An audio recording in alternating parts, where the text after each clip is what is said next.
Bom, pessoal, essa é a continuação da oitava aula, né? Ela tinha ficado muito longa, então eu decidi cortar ela na metade, né? Ficaram duas partes aí, praticamente de mesmo tamanho, de mesma duração, né? E hoje a gente vai começar discutindo sobre constante do produto de solubilidade e também vamos falar sobre o princípio de Le Chatelier. Tá? Então vamos falar sobre constante do produto de solubilidade. A constante do produto de solubilidade, ela serve para substâncias muito pouco solúveis, né? A gente viu, né, algumas aulas atrás, acho que foi na quinta aula, não lembro, né? E a gente viu sobre solubilidade de algumas substâncias, né? Quando a gente tem uma substância, como por exemplo, o sal que tem na casca do ovo, que é o carbonato de cálcio. Esse sal, ele não dissolve muito bem na água. Então, se eu pegar, por exemplo, uma colher de carbonato de cálcio e tentar dissolver na água, eu não vou conseguir. Vai ser muito difícil, né? Então eu consigo fazer o quê? Calcular uma constante para o processo de dissolução parcial desse sal, né? Por que a gente fala que é muito pouco solúvel? É muito pouco solúvel porque a maior parte dele não vai dissolver, mas tem uma minúscula parte que consegue dissolver.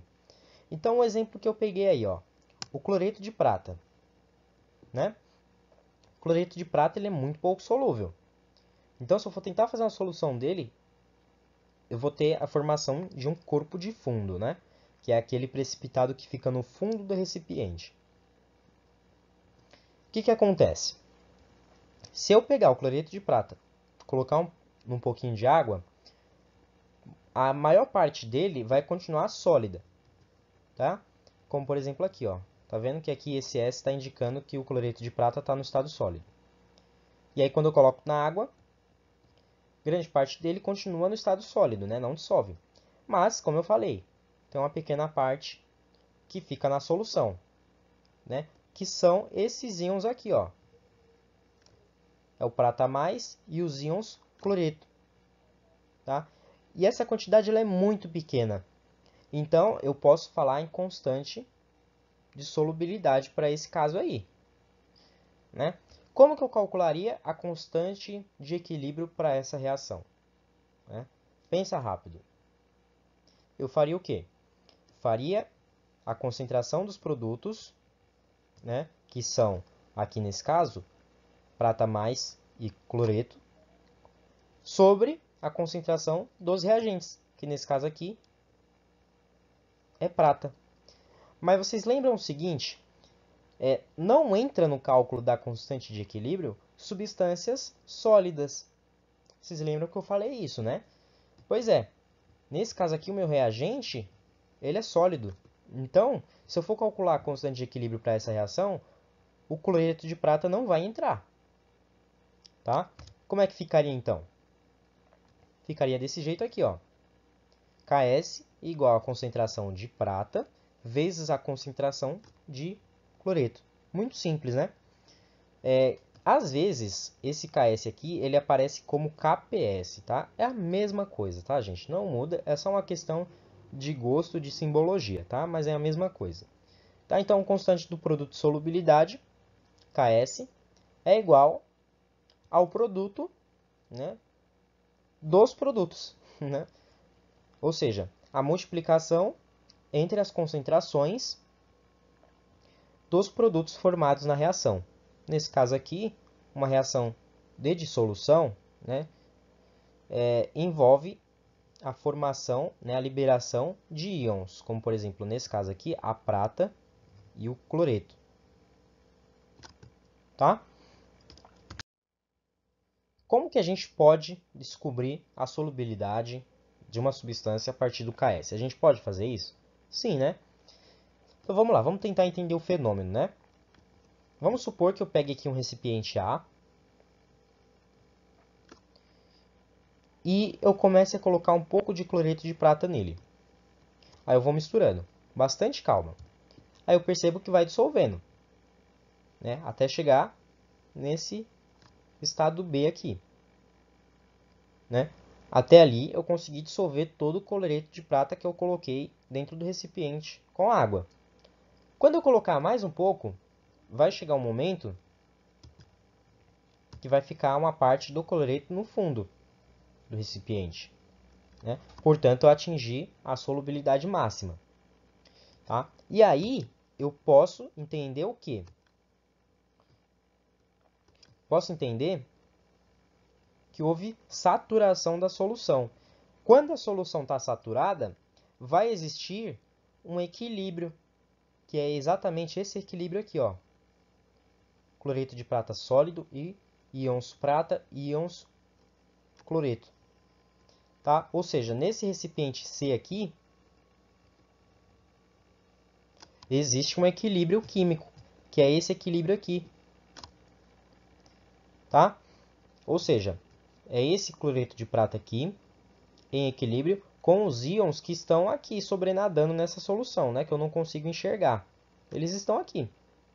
E eles estão em equilíbrio químico com o precipitado. Tá? Como que eu posso fazer para calcular a solubilidade máxima do cloreto de prata? Ou seja, a quantidade máxima que eu posso conseguir dissolver. Primeiro, se eu sei o Ks, eu posso aplicar naquela fórmula que a gente viu no slide anterior, né? No caso do cloreto de prata, o Ks é aproximadamente 2 vezes 10 a menos 10. Tá? Então tem aí, ó. Eu vi no slide anterior que o Ks é o quê? A concentração de prata vezes a concentração de cloreto. Tá? Agora, presta atenção no que eu vou falar. Presta bem atenção no que eu vou falar. Você concorda comigo que se eu colocar parte de cloreto, um pouco de cloreto de prata num recipiente com água, uma parte dele vai dissolver e vai virar esses íons aqui, e parte dele não vai dissolver, que vai ficar nessa forma aqui. Tá? Aí eu pergunto para você, eu não sei a solubilidade do cloreto de prata, né? Não sei. Então eu vou falar que a solubilidade dele é X. Tá? O que quer dizer isso? Quer dizer que se eu dissolver X de cloreto de prata, eu vou ter na solução X de prata e X de cloreto. Tá? Então, o que eu posso falar? Eu posso falar que se eu consigo dissolver uma certa quantidade X de cloreto de prata, eu vou conseguir formar uma certa quantidade X de prata e de cloreto. Tá? E essas quantidades são iguais. Portanto, né, substituindo na fórmula de Ks. Eu sei que o Ks é 2 vezes 10 a menos 10, e eu sei que a concentração de prata é X. Né? Não sei qual é a concentração de prata, eu vou chamar de X. A concentração de cloreto é a mesma coisa, é X também. Né? Então, eu vou colocar aqui X vezes X, que é X ao quadrado. Né? Fazendo essa conta, né, eu chego em 2 vezes 10 a menos 2, que é igual a X ao quadrado. Né? Tira a raiz quadrada dos dois lados da equação, né? Ou passo esse quadrado aqui como a raiz quadrada do outro lado.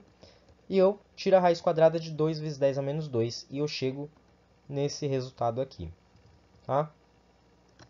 Pois bem, o que esse resultado está indicando para a gente? Ele está indicando, lembra lá no começo, que eu falei que X é a quantidade que eu consigo dissolver no máximo de cloreto de prata? Pois é.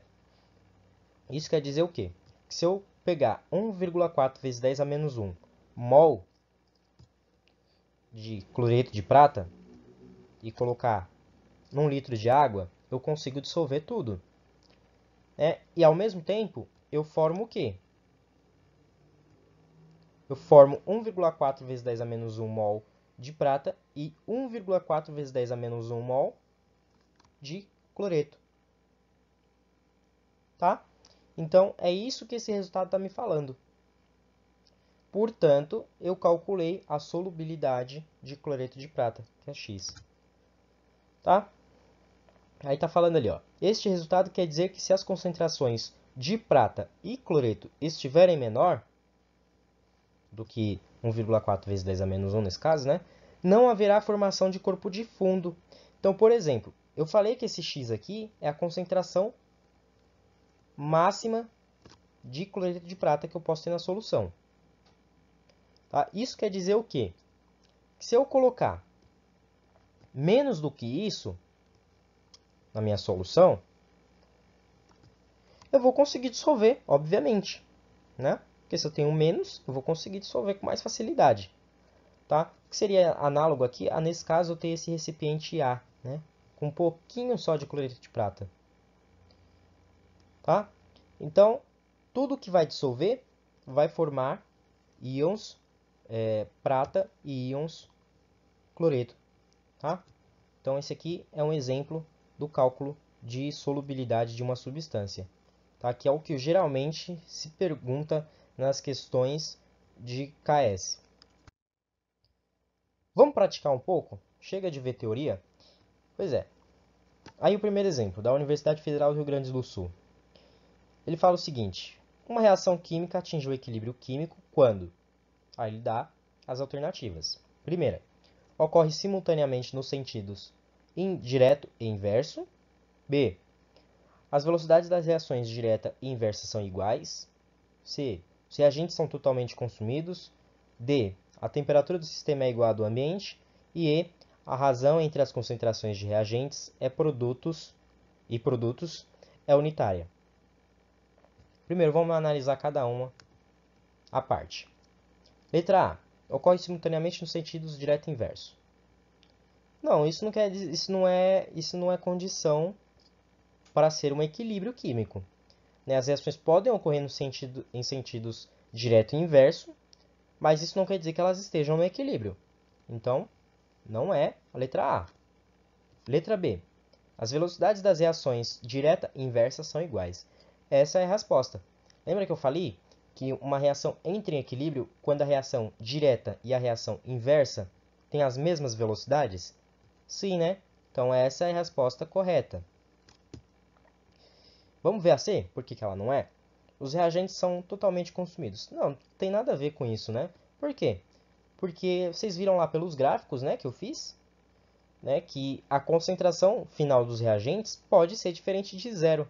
Isso quer dizer o quê? Que eles não foram totalmente consumidos. Tá? Então, não pode ser a C. Aí a D. A temperatura do sistema é igual à do ambiente. Não tem nada a ver com isso, né? A gente nem falou de temperatura ambiente em nenhum momento, né? Então, isso não tem nada a ver. E a razão entre as concentrações de reagentes e produtos é unitária. Não tem nada a ver também. O que ele está querendo falar aí? Ele está querendo falar que se você calcular, né, a razão entre a concentração dos reagentes e da concentração dos produtos, essa divisão, né, essa razão, ela vai dar 1. Aí não tem nada a ver com isso também. Né? A gente viu que o Kc, né, ou as outras constantes de equilíbrio, podem dar diferente de 1. Tá? Então não tem nada a ver com isso. Tá? E, portanto, a resposta é a letra B. Segunda questão. A produção de amônia em escala industrial é realizada pelo sistema de Haber-Bosch, em que se controla a pressão e a temperatura, mantendo-se um sistema em equilíbrio formado entre os gases. Aí ele dá gás nitrogênio mais 3 gás hidrogênio, formando duas moléculas de NH3 aí, né? Tudo isso no estado gasoso. Aí ele fala o seguinte: esse processo fornece um rendimento em produtos da reação de 30%, mas é a melhor condição de produção. Sobre esse equilíbrio, pode-se afirmar que concentração de N2 é igual à concentração de H2? Não, né? Não tem nada a ver também. Se a reação está no equilíbrio, perceba que a concentração de H2 é o triplo da concentração de N2. Aqui eu tenho só um N2, enquanto eu tenho 3 H2. Tá? Então, não tem nada a ver com isso. Concentração de NH3 é constante? Bom, sim, né? Por quê? Porque se a minha reação está em equilíbrio, quer dizer o quê? Que as concentrações de cada um desses componentes da reação passa a ser constante. Tá? A concentração ela não vai mudar. Tá? Então a resposta aqui, letra B. Tá? Letra C. Concentração de N2 é igual à concentração de NH3? Não, né? Olha aqui, ó, que nem eu falei. Concentração de N2, aqui nesse caso, é 1. Enquanto para NH3 eu tenho 2, né? De certa forma, isso não implica que sempre a concentração de NH3 vai ser o dobro da concentração de N2, né? Como acontece em A. Tá? Isso pode mudar também. Eu posso colocar muito de um e pouco do outro para compensar, né? A gente vai entender isso quando a gente estiver falando de Le Chatelier. Tá? Então, essa aqui também não é. D. Velocidade inversa é maior do que a velocidade direta. Não. Se isso tivesse ainda atendido, se essa condição tivesse ainda atendida, o sistema não está em equilíbrio. Portanto, não pode ser essa alternativa. Mesma coisa com a letra E, né? Se a velocidade direta é maior do que a velocidade inversa, isso quer dizer que o sistema não está em equilíbrio, porque para o sistema estar em equilíbrio, as velocidades de reação direta e reação inversa precisam ser iguais. Tá? Então vamos fazer agora isso da Universidade Federal da Paraíba. Né? O enunciado é pequenininho, mas a questão é imensa. Vocês vão ver como. Aí ele fala o seguinte: se um mol de H2 e um mol de I2 em um recipiente de 1 litro atingirem a condição de equilíbrio a 500 graus Celsius, a concentração de HI no equilíbrio será. Aí ele dá as alternativas e dá um dado aí que é o Kc igual a 49.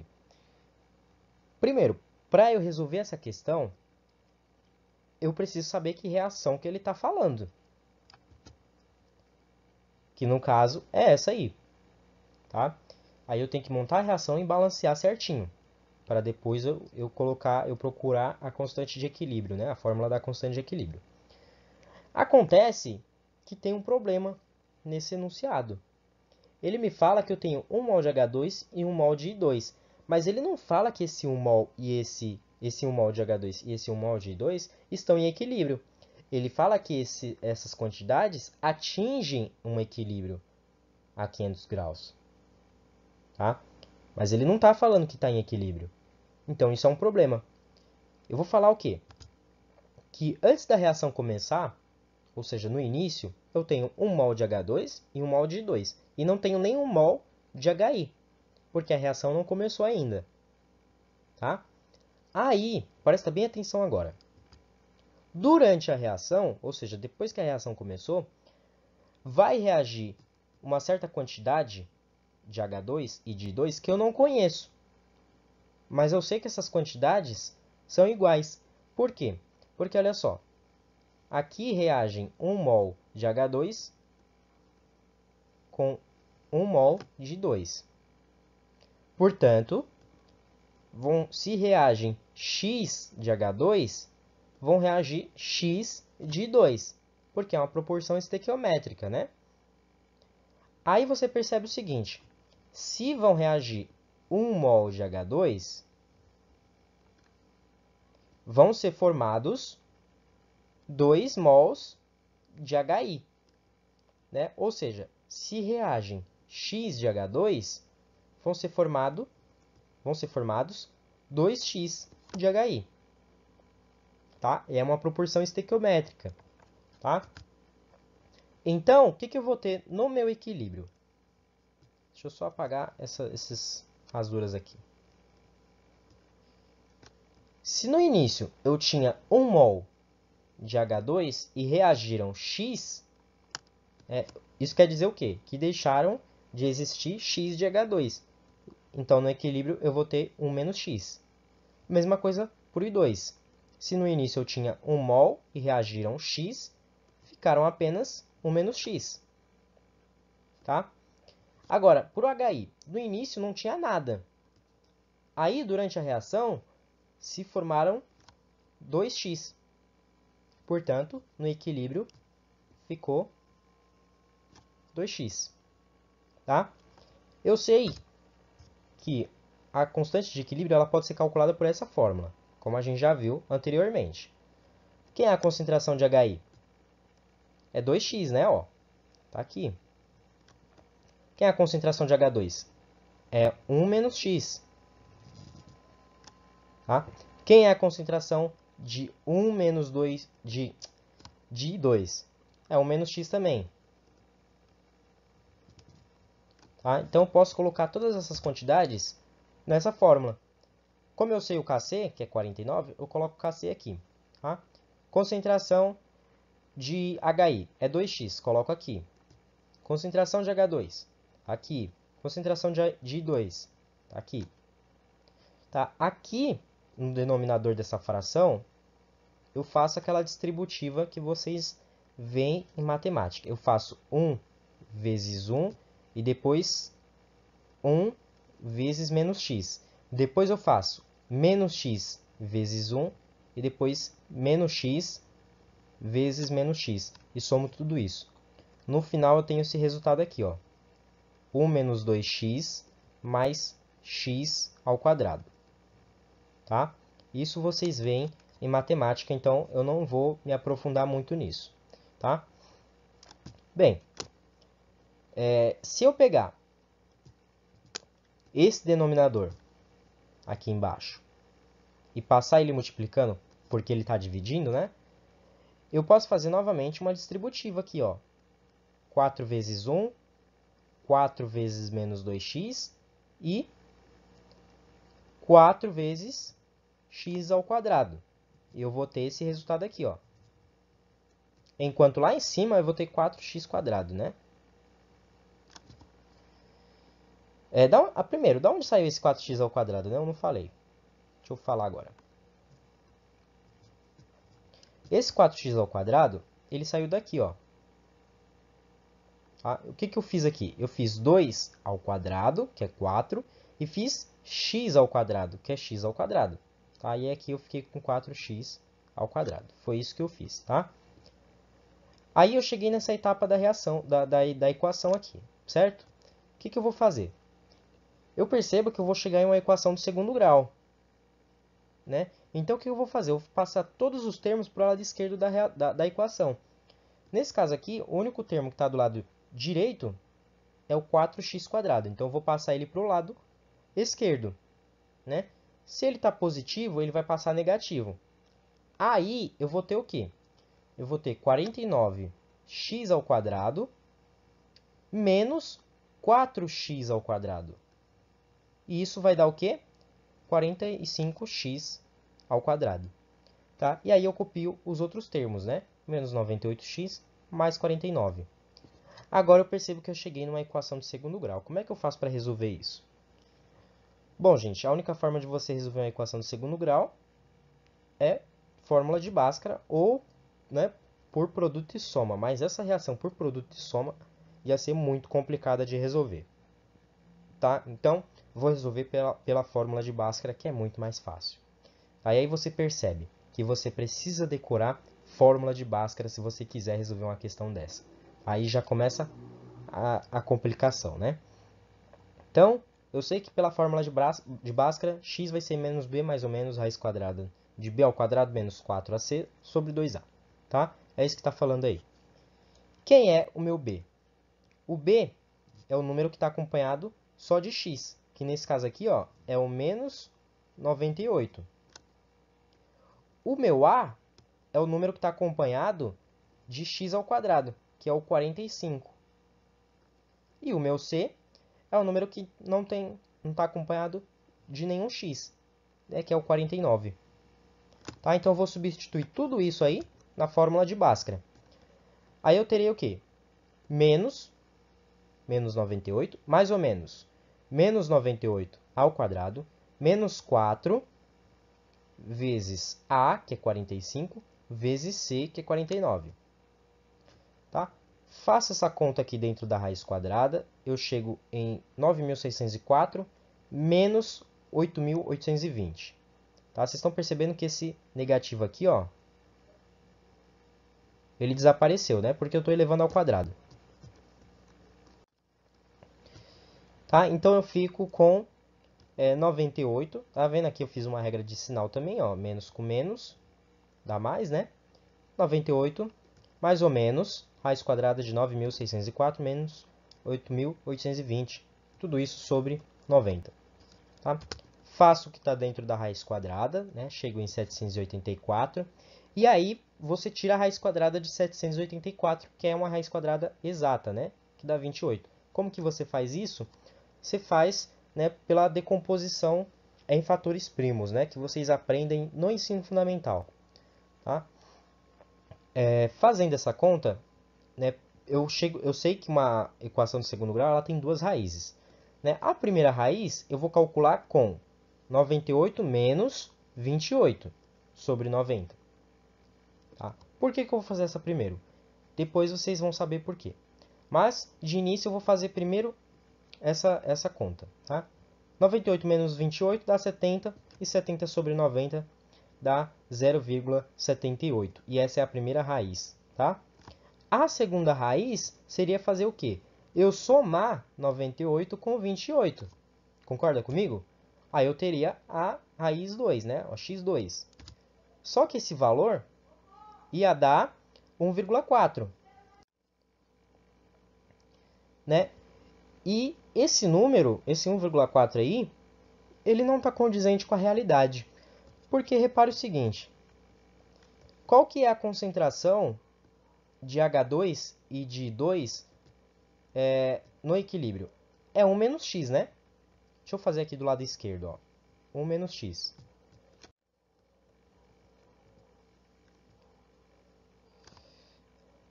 Essa é a concentração de H2 e de 2 no equilíbrio.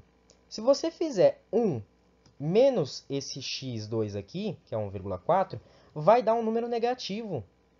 Como que você tem concentração de alguma coisa em valor negativo? Não tem como, né? Isso é impossível. Então a gente exclui essa raiz aqui e a gente trabalha só com essa aqui de cima, que é o x1, que é 0,78. Se você fizer 1 menos 0,78, você vai ter a concentração de H2 e de 2 no equilíbrio, que vai dar 0,22, né? Só que não é isso que a questão está pedindo. Ela está pedindo a concentração de HI, né? Ó, aqui em cima. Tá? Então eu sei que a concentração de HI é igual a 2x.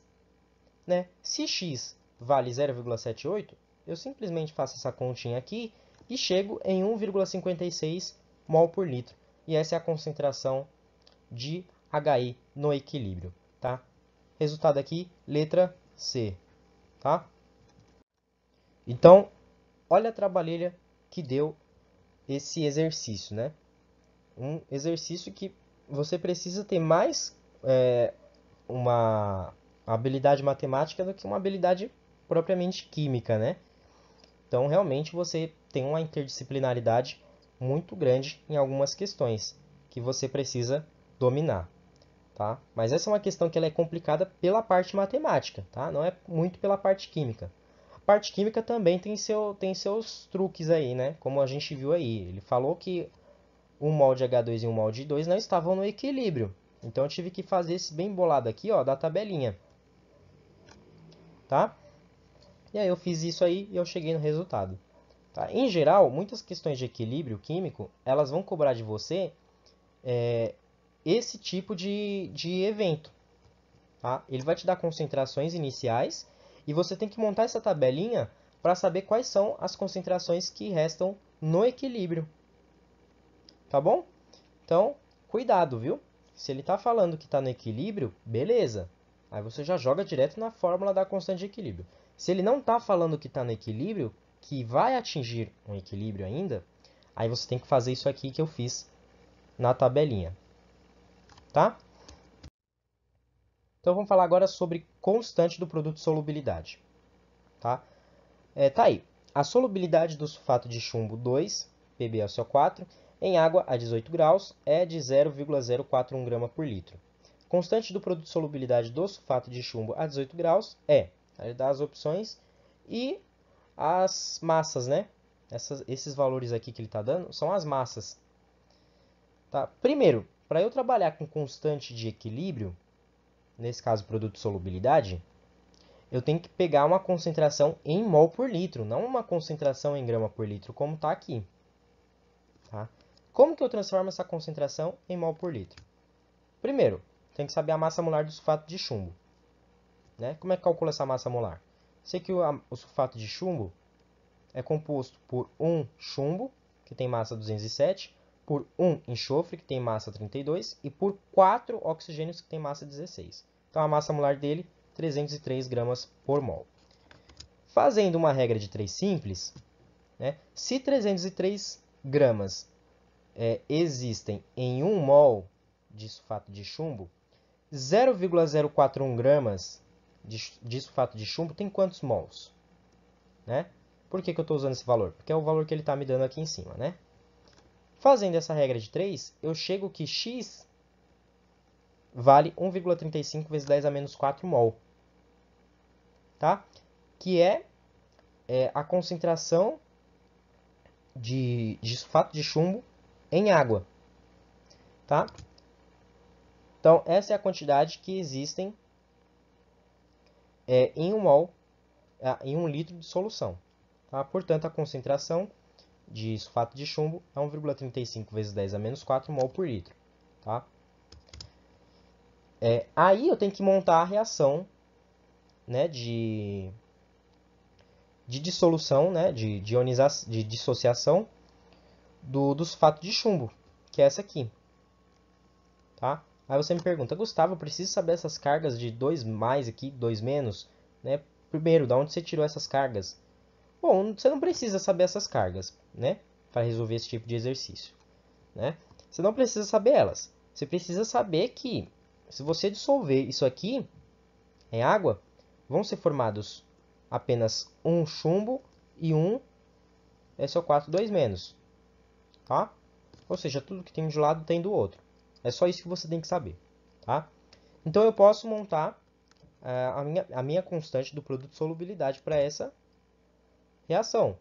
Que no caso vai ser o quê? Concentração de chumbo vezes concentração de sulfato. Né? Então, repare o seguinte. A concentração de chumbo vai ser exatamente a concentração de sulfato de chumbo que vai dissolver na água. Tá? Aqui ele está falando, ó, a solubilidade do sulfato de chumbo é de 0,041 grama por litro, que é a mesma coisa que esse 1,35 vezes 10 a menos 4 que a gente calculou aqui. Tá? Isso quer dizer o quê? Que essa é a concentração máxima de sulfato de chumbo na solução. É a concentração máxima que você consegue dissolver em 1 litro de água. E, portanto, essa vai ser também a concentração máxima de cada íon que você formar na reação. Tá? Então, olha só. Concentração de chumbo, 1,35 vezes 10 a menos 4. Concentração de sulfato, a mesma coisa. Tá? Suponhamos, né, que, por exemplo, fossem formados aqui 2 sulfatos. Tá? A concentração de sulfato seria o quê? Seria 2 vezes esse 1,35 aqui. Tá? Bom, mas como não é, a gente simplesmente mantém do jeito que está aí. Tá? É só um detalhe que vocês precisam tomar cuidado quando vocês forem fazer a constante do produto de solubilidade. Né? E se aqui tivesse 2, né, na frente do sulfato, eu teria que colocar um 2 aqui também. Tá? Da mesma forma como a gente fazia nas constantes de equilíbrio no começo da aula. Tá? Fazendo essa conta, né, 1,35 vezes 1,35 vai dar 1,8. Né?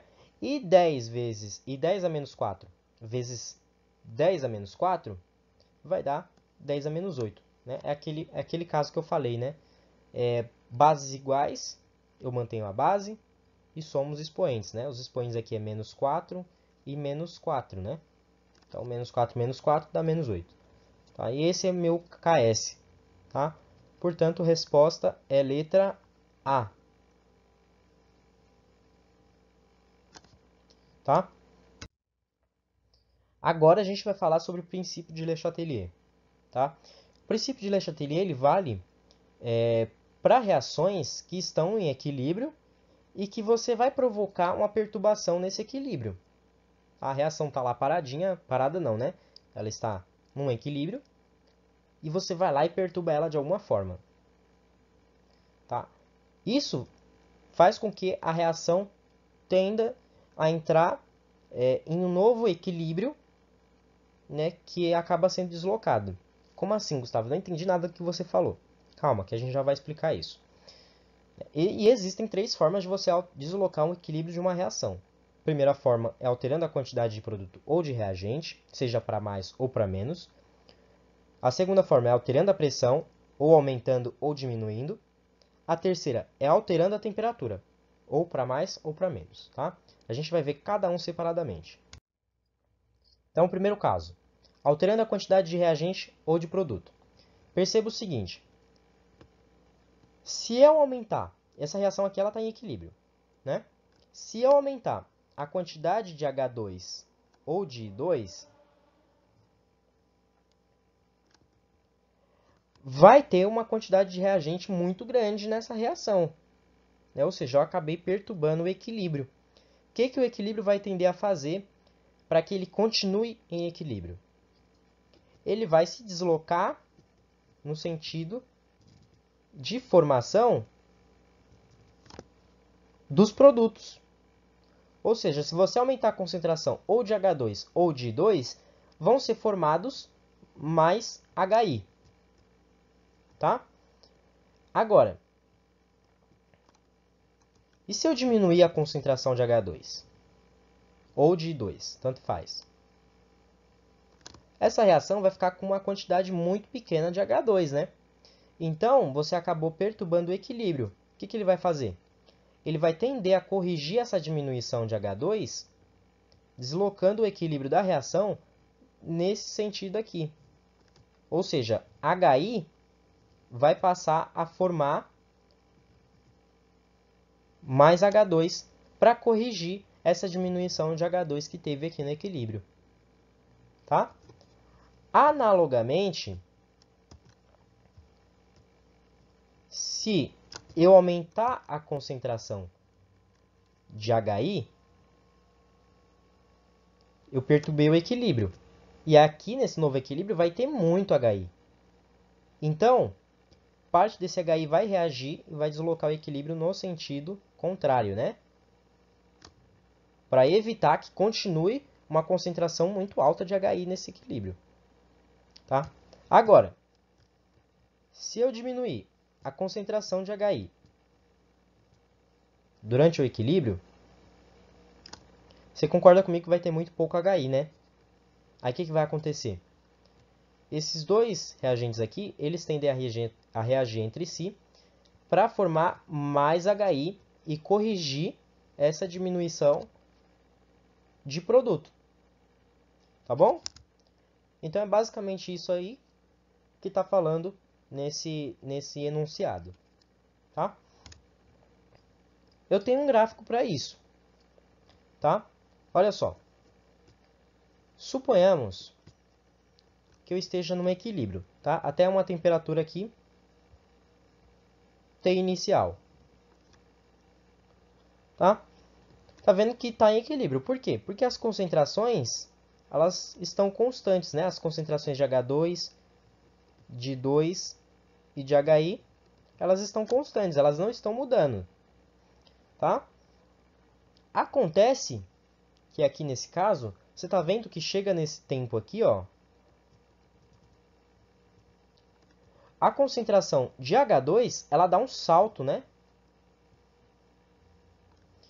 O que aconteceu? Eu aumentei a concentração de H2, certo? Aí, o que vai acontecer? Se eu aumentei a concentração de H2, eu vou deslocar o equilíbrio dessa reação no sentido de formação dos produtos, né? Por quê? Porque vai ter muito reagente aqui, né? Eu coloquei H2, então eu vou ter muito reagente nessa reação. Então, eu vou deslocar meu equilíbrio para corrigir esse aumento e formar mais produtos. Tá? Aí, o que acontece? Percebeu que quando eu coloquei, eu acrescentei H2 e deu esse salto aqui embaixo no gráfico, né? Deu esse salto aqui para o H2, a concentração de I2, ela diminuiu na hora, ó, tá vendo? Que ela está diminuindo. Por que ela diminuiu? Porque eu passei a formar mais HI. Né? E para você formar HI, você tem que consumir I2. Tá? Igualmente, a concentração de H2, a partir desse instante, também começou a cair. Tá? Porque se você está deslocando o equilíbrio no sentido de formação do HI, você precisa consumir I2 e H2. Então, a concentração desses dois caras aqui vão cair. Enquanto a concentração de HI tende a subir. Tá? É isso o que o princípio de Le Chatelier representa graficamente. Tá? Aí, novamente, vai chegar um certo instante aqui, que é um T, um tempo 2 aqui, né? Em que as concentrações vão começar a ficar constantes, né? Ó, 2, 3 concentrações constantes. O que isso quer dizer? Quer dizer que a reação entrou em equilíbrio novamente, tá? Então é basicamente isso que esse gráfico quer dizer. Tá? Então vamos falar sobre a alteração da pressão num equilíbrio químico, né? O que vai acontecer se eu aumentar a pressão ou diminuir a pressão de uma reação que está em equilíbrio, né? Primeiro, vamos lembrar das aulas de estequiometria, né? A gente sabe que 1 mol de um gás na CNTP ocupa exatamente 22,4 litros, né? Aqui nesse caso, ó, repare que eu tenho 2 mols, né? Então isso aqui ocuparia um volume de 44,8 litros, né? Já os produtos, repare que aqui eu tenho 2 mols de SO2 e 1 mol de O2. Então, eu ocuparia 44,8 só com SO2, né? Porque eu tenho 2 mols de SO2 e ocuparia 22,4 só de O2, né? Porque eu tenho exatamente só 1 mol de O2. Tá? Então, no caso aqui, ó, eu teria nos produtos uma soma de volumes, né? No caso, se eu somar 44,8 com 22,4, dá 67,2, né? Se eu não fiz a conta errada, dá isso. Tá? Então, você percebe que os reagentes ocupam um volume menor do que os produtos, né? Os reagentes ocupam 44,8 litros. Já os produtos ocupam 44,8 mais 22,4. Tá? Então, os produtos ocupam um volume maior do que os reagentes. Tá? Por que é importante a gente saber isso? Porque vamos pensar o seguinte. Vamos supor que aqui eu tenho um recipiente que tenha essas moléculas em equilíbrio. Tá? Vamos supor que eu esteja fazendo essa reação aí dentro de um recipiente desse, com um êmbolo, que é essa partezinha aqui, ó. Um êmbolo móvel, né? Ou seja, eu posso empurrar e puxar esse êmbolo. Tá? O que acontece se eu empurrar esse êmbolo para baixo? Né? Por exemplo, fazer isso aqui. O que vai acontecer é o seguinte. Eu vou diminuir o volume, como vocês podem ver. Né? Se, por exemplo, antes ele estava aqui em cima, e aí eu empurrei até ele chegar aqui, é porque houve diminuição de volume, né? Bom, se houve diminuição de volume, houve também um aumento da pressão, né? Da pressão interna. Por que houve esse aumento de pressão interna? Porque as moléculas agora elas estão muito próximas, né? Elas estão colidindo com a frequência maior. Tá? Então a pressão está muito grande dentro desse recipiente. É igual uma panela de pressão. A panela de pressão ela é fechada, né? Quando você vai fazer feijão, né? E você começa a aquecer, ela começa a ganhar pressão. Por quê? Porque as moléculas elas começam a ficar muito agitadas e começam a colidir muito umas com as outras. Tá? Então aumenta a pressão. Nesse caso, eu estou diminuindo o volume para aumentar a pressão. Tá? Ou seja, um volume menor tem uma pressão maior. Tá? Aí vamos supor que eu puxe esse êmbolo para cima, de volta. Né? Ou seja, eu passe para um recipiente parecido com esse do lado direito. Vocês percebem que as moléculas elas estão mais afastadas umas das outras. Isso quer dizer o quê? Quer dizer que elas estão colidindo menos. Portanto, a pressão é menor. Tá? Então, se a pressão é menor, o volume é maior. Tá? Então, recapitulando. Se eu aumento a pressão, eu estou diminuindo o volume. Se eu diminuo a pressão, eu estou aumentando o volume. Tá? Então, os dois são inversamente proporcionais. Por que é importante a gente entender isso? Porque vamos prestar bem atenção agora, ó, nessa parte. Se eu aumentar a pressão de um recipiente que tem essas três moléculas aqui, para onde que o equilíbrio vai se deslocar? Bom, o que é aumentar a pressão? Aumentar a pressão é diminuir o volume, né? Então, essa reação ela vai deslocar no sentido de menor volume. Ou seja, no sentido que diminui o volume. Tá? Então, eu vou aumentar a pressão, eu vou estar provocando uma perturbação nesse sistema. E esse sistema ele vai tender a deslocar o equilíbrio da reação no sentido que ele diminua essa perturbação. Bom, se eu estou aumentando a pressão, eu estou diminuindo o volume. E qual que é o sentido de reação que tem menor volume? O sentido de reação que tem menor volume é esse aqui, ó. É o da direita para a esquerda, né? Por quê? No lado direito, né, onde estão os produtos, tem um volume de 67,2, né? Já do lado esquerdo tem um volume menor, de 44,8. Tá? Então, se eu aumento a pressão, ou seja, se eu diminuo o volume, eu vou deslocar o sentido da reação no sentido de formação dos reagentes nesse caso. Tá? Agora, se eu diminuo o volume, ou seja, se eu diminuo a pressão, ou seja, eu aumento o volume, como no caso desse segundo recipiente aqui, o que está acontecendo? Eu estou deslocando a reação no sentido direto, né? No sentido da esquerda para a direita. Por quê? Porque se eu estou aumentando o volume, eu vou deslocar a reação no sentido em que ela vai ocupar um volume maior, né? Então, 67,2 litros é um volume muito maior do que 44,8 litros. Então, a reação ela vai se deslocar nesse sentido, tá?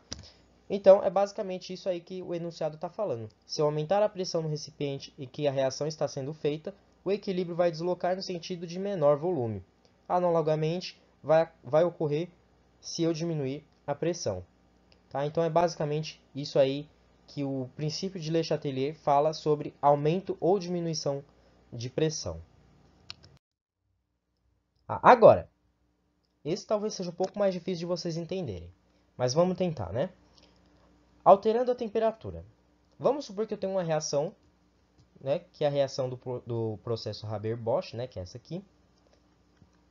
E essa reação tem um ΔH negativo, ou seja, uma variação de entalpia negativa. O que quer dizer isso? Quer dizer que a reação é exotérmica. Tá? Essa reação ela é exotérmica, ou seja, ela vai liberar energia. Ela vai liberar calor. Se ela libera calor, isso quer dizer que a reação inversa absorve calor. Foi o que a gente viu na aula de entalpia. O que acontece se eu fornecer calor para essa reação. Ou seja, o que acontece se aumentar a temperatura dessa reação? Se eu aumentar a temperatura, quer dizer que eu estou fornecendo calor para a reação. Ou seja, a reação está absorvendo calor. Se a reação está absorvendo calor, ela vai deslocar no sentido que absorve calor. Concorda comigo? Então, ela vai deslocar nesse sentido aqui, ó. Tá? Isso se aumentar a temperatura. Porque se aumentar a temperatura, quer dizer que eu estou fornecendo calor para a minha reação. Ou seja, a minha reação vai absorver calor. E se ela absorver calor, ela vai deslocar no sentido de absorção de calor. É isso que está falando resumidamente. Tá? Agora, se eu diminuir a temperatura, quer dizer que eu estou retirando o calor da minha reação. Retirar calor da reação quer dizer que eu estou deslocando o equilíbrio no sentido que libera calor. Porque liberação de calor é o quê? É você retirar energia da reação. Qual que é o sentido de liberação de calor dessa reação? É o sentido direto, né? É o sentido para a direita. Então, se eu diminuir a temperatura, eu estou retirando calor da minha reação. Portanto, eu vou deslocar ela no sentido que libera calor. Tá bom? Então, esse é o efeito da temperatura no deslocamento de equilíbrio de uma reação. Tá? Essa parte pode ter sido um pouco confusa, mas com o tempo de prática você vai pegando o jeito, tá? Bom, já são 1h31, né? Bastante tempo. Essa aula foi bem longa. A aula passada foi 1 hora apenas. Essa aula já está sendo bem mais, mas eu prometo que já está acabando. A gente vai começar a fazer exercício agora para praticar e aí só tem mais 2 slides. Tá, então tá aí, ó. Primeiro exercício. Observe o seguinte equilíbrio. Aí ele dá uma reação aí que está em equilíbrio. Aí ele fala o seguinte: marque as alternativas que causariam a diminuição da constante de equilíbrio, Kc. Tá, eu coloquei aqui a fórmula do Kc, tá, porque a gente vai precisar dela. O que é Kc? Corriqueiramente, Kc é a concentração de produtos sobre a concentração de reagentes. Ou seja, o que é causar diminuição da constante de equilíbrio? O que é diminuir a constante de equilíbrio? Diminuir a constante de equilíbrio é você diminuir a concentração de produtos ou aumentar a concentração de reagente. Tá? Porque se você está aumentando o denominador, isso quer dizer que você está dividindo por um número muito maior e, consequentemente, você tem um número menor. Tá? Foi o que a gente discutiu há uma aula atrás. Tá? Então, se eu diminuir o Kc, é porque eu estou aumentando a concentração de reagentes e diminuindo a concentração de produtos. Tá? Isso que é você diminuir o Kc. Tá? Então, quais serão os casos em que eu vou diminuir a concentração de produtos e aumentar a concentração de reagentes? Vamos olhar o primeiro caso aí, ó. Quando se aumenta a concentração de dióxido de enxofre. Bom, quem é o dióxido de enxofre nessa reação? É esse cara aqui, ó. Se eu aumentar a concentração de dióxido de enxofre, você concorda comigo que vai ter muito dióxido de enxofre nessa reação, né? Então a reação ela vai se deslocar no sentido contrário e vai tender aí nesse sentido. Portanto, ela vai aumentar a concentração de produto. Né? E eu não quero aumentar a concentração de produto, porque se eu aumentar a concentração de produto, eu vou aumentar a constante de equilíbrio. E não é isso que eu quero. Tá? Então a alternativa A não é um exemplo. Tá? Quando se diminuir a concentração de trióxido de enxofre. Tá? Olha só.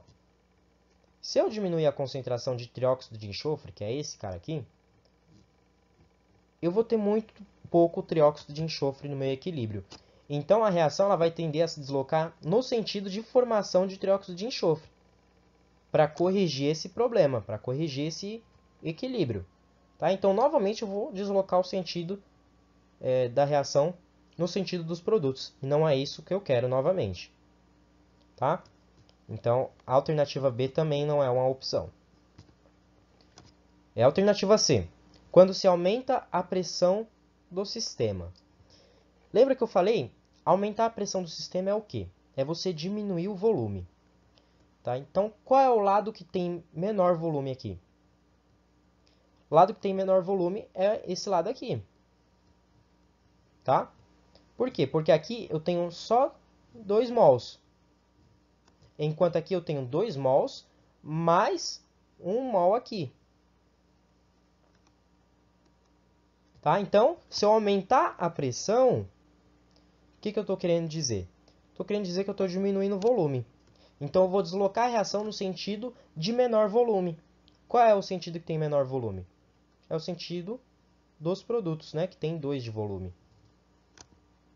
Portanto, novamente, eu vou estar formando mais produtos. E eu não quero formar mais produtos. Tá? Então, a alternativa C também não é. Tá? Agora, vamos olhar para a D. A D ela fala o seguinte. Quando se aumenta a temperatura do sistema. Repare que aqui ele dá o sinal da variação de entalpia. Por que ele está fazendo isso? Porque esse sinal está me dizendo se a reação ela vai ser endotérmica ou se ela vai ser exotérmica. Como o ΔH nesse caso aí é negativo, quer dizer que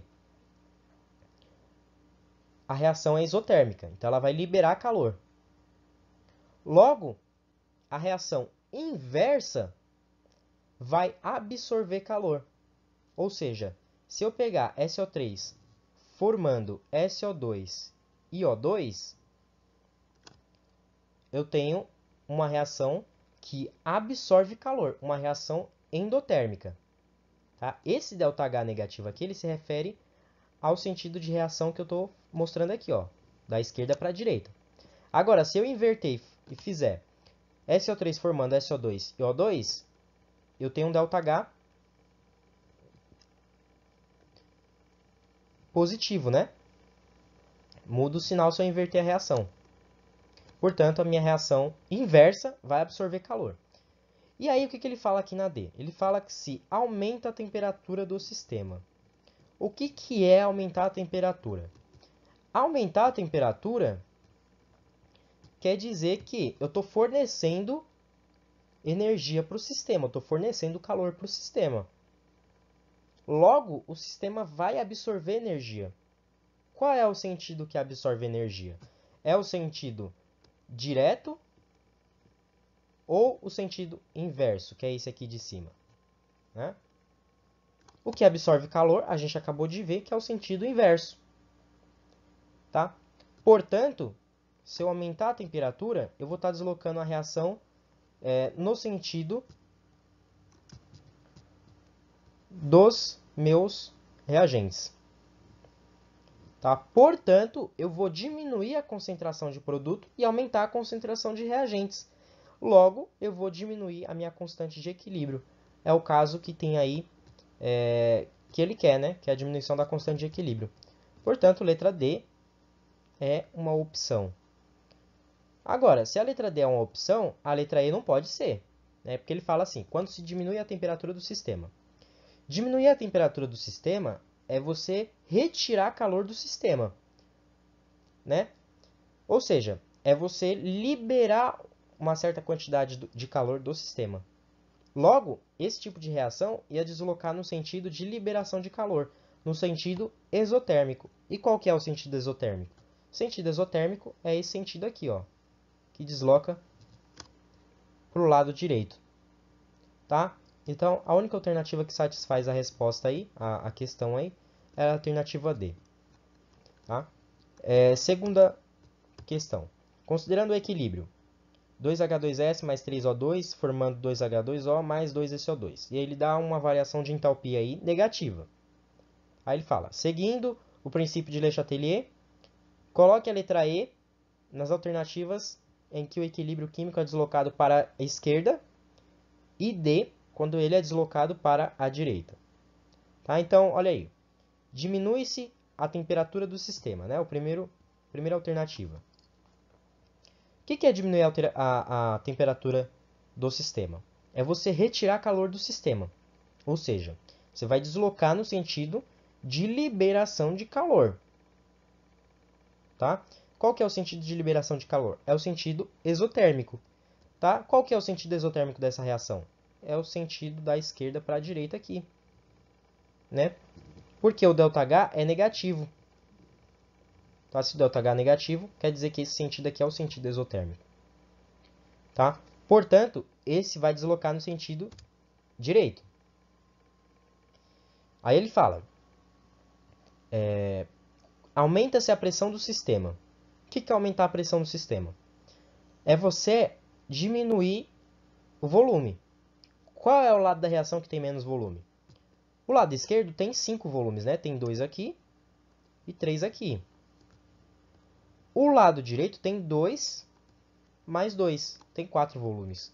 Portanto, se você vai aumentar a pressão, você vai diminuir o volume e você vai deslocar a reação no sentido de menor volume. Portanto, você vai deslocar também no sentido direito. Adiciona-se dióxido de enxofre ao sistema. O que é você acrescentar dióxido de enxofre no sistema? Se você acrescentar dióxido de enxofre no sistema, você vai estar aumentando a concentração desse carinha aqui. Logo, vai ter muito SO2, né? Muito dióxido de enxofre nesse sistema. E aí, a reação ela vai se deslocar no sentido contrário para corrigir esse aumento, né, de SO2. Portanto, a reação vai deslocar no sentido da esquerda. Analogamente, se você diminuir a concentração de oxigênio, como está falando aí no 4, vai ter muito pouco oxigênio nessa reação. Então, a reação vai se deslocar no sentido da esquerda para formar mais O2, né? Para corrigir essa diminuição de O2 que teve aí. Portanto, esse também vai ser para a esquerda. Aí ele fala, adiciona-se um gás inerte ao sistema sem alterar o volume do sistema. Bom, se você não altera o volume do sistema, a pressão continua a mesma, né? E você não está alterando o equilíbrio, né? Não houve alteração de volume, não houve alteração de pressão, então não houve alteração de equilíbrio. Não houve deslocamento de equilíbrio. Tá? Então, esse número 5 aqui, ele não é nenhum nem outro. Então, a gente diz que a reação ela continua em equilíbrio. Ela não deslocou nem para o lado esquerdo nem para o lado direito. Tá bom? Tá, então, vamos para a última questão. Ela fala o seguinte. O gráfico seguinte refere-se ao sistema químico. Aí ele dá uma reação, né, H2 mais I2, formando 2HI. Essa reação está em equilíbrio. E também dá um gráfico. Aí ele fala que a reação se comporta segundo o princípio de Le Chatelier. Né, e ele pede para analisar o gráfico e indicar a opção correta dentre essas 5 que estão aí. Tá? Então vamos entender o que está acontecendo aí. Olha só. Se eu olhar até o instante T1, eu percebo que a minha reação está em equilíbrio. Como é que eu percebo isso?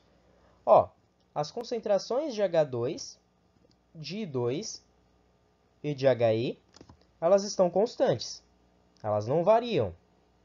Tá? Acontece que a partir do momento T1, há um aumento, uma diminuição aí, né, nas concentrações de cada espécie química. Né? Fica um gráfico meio estranho a partir de T1. Né? Por que isso acontece? Vamos tentar entender. Foca na concentração de H2. Tá vendo que ocorre um aumento brusco na concentração de H2 no instante T1? O que esse aumento brusco quer dizer para a gente? Ele quer dizer que houve adição de H2. Tá? É isso que ele está falando para a gente. Ou seja, se a reação estava em equilíbrio e você colocou mais H2 ali, quer dizer que ela vai deslocar no sentido que vai consumir H2. Ou seja, que vai formar mais produtos. Para que esse equilíbrio volte a se tornar estável. Tá? Então, é isso que está acontecendo aí. Perceba também que a concentração de HI ela começa a subir a partir de T1. Tá vendo aqui, ó? Por que ela começa a subir? Exatamente porque você começa a consumir H2 e formar HI, como eu mostrei ali no começo. Tá? Mas perceba também o seguinte, a concentração de 2 começa a cair. Por que a concentração de 2 começa a cair? Por quê? Ora, se você está formando HI, é porque você está consumindo H2 e I2 também. Então, repare que tanto a concentração de H2 quanto a de I2 começam a cair a partir de T1. Tá? Então, é basicamente isso que está acontecendo aí.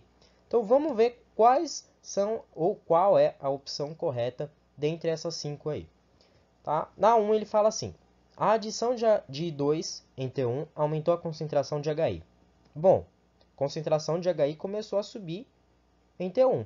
Só que você não adicionou I2, você adicionou H2. Tá? Então, essa opção aqui está errada. Opção 2. A adição de H2 em T2 aumentou a concentração de I2. Bom, você não adicionou H2 em T2. Né? T2 está aqui ó, no gráfico. Tá? Mas você não adicionou H2 nesse tempo aí. Você adicionou em T1. Tá? E outra coisa, a adição de H2 ela não aumenta a concentração de I2. Muito pelo contrário, ela diminui a concentração de I2. Tá vendo aqui ó, que eu adicionei H2 e a concentração de I2 caiu? Pois é o efeito da adição de H2. Tá? Então essa opção aqui também está errada. Terceira opção.